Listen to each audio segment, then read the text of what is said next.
the bench so far has sucked. I think part of that is Calathis not being there, and that those guys were used to practicing and they've learned to play with Nick.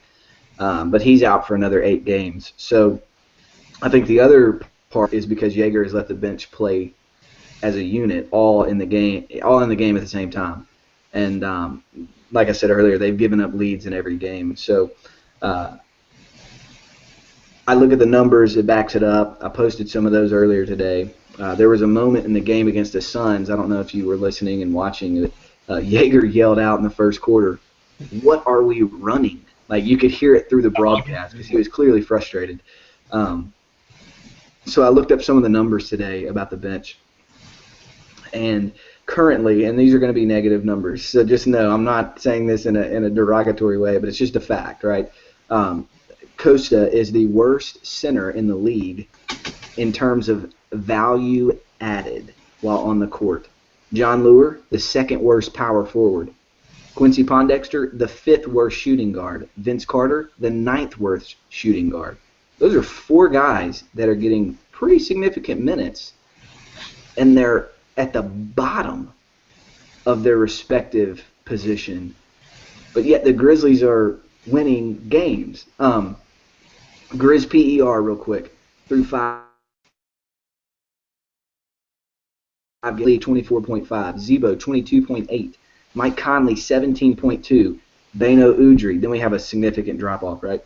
Beno Udrih 12.2, Tony Allen 12, Tayshaun Prince 8.2, Kosta Koufos 3.2, Vince Carter and Quincy Pondexter 2.8 each, John Lure negative 0.3. Only Courtney Lee, Marc Gasol, and Zach Randolph are playing above their PER from last year. Now, obviously, it's 5 games, but those are the only ones that are playing above their PER from last year. Conley looked awesome last night, but obviously he struggled significantly in the first 4 games. So, my question, what is the answer to the bench turning it around, especially on offense? I mean, playing with the starters, for starters, an issue that I have with it, with playing everybody, just a bench unit strictly, is they go out there and I think that there are question marks of what am I supposed to be doing right now. Vince Carter's out there, and like I said, he's playing this alpha role when he's out there with the bench, and hey, I haven't been the lead dog on my team in a few years, and I've just learned to not do that. I think that that's definitely a start.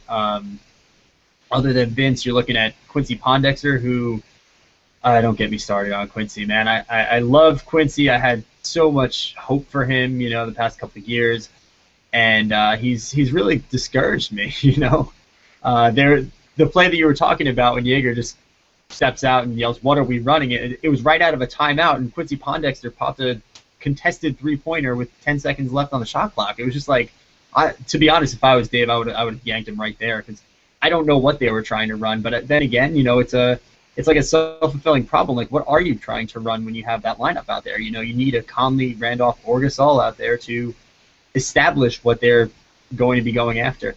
And I think that's number one with the bench. I think Calathis coming back will help, but again, if you run Calathis out with that unit, you're going to be running into the same problems. I mean, it's just going to be Calathis distributing the ball instead of Beno shooting it, and you're going to have 2 deficiencies there. Then with Beno out there, you have a little bit of a facilitation deficiency, but he's going to score better. If Nick goes out there with that group, then you're going to be lacking the scoring. And, Nick can facilitate, but who's he going to facilitate to? And I think that it's an identity problem with the bench right now. And if he plays him with the starters, we'll be able to see a little bit better work out of him. Yeah, I agree. I think part of it is you cannot put the bench as a unit out there together. You've got, at least for right now, until Nick comes back, or until they figure out what's going on, or until John Lure gets his shot to fall, or until Vince Carter stops trying to have Kobe syndrome and thinking he's got to be the hero when he's out on the court. Until some of those things start happening, it's got to be a mix. And maybe it's a mix the rest of the season. I mean, I don't think that that's a bad way to go, because even last night, none of the guys played over 33 minutes. I mean, even when you're mixing and matching, it's possible to make it happen and to make it work. So I do think that's really the way to get the bench's confidence up, so that then maybe after you build their confidence, if there is a time where you have to play the entire bench at one time, well, now their confidence is up. They started knocking down shots. They feel a little more free and a little more open and a little more, sure of themselves. And then you see things start to blossom and start to grow from there.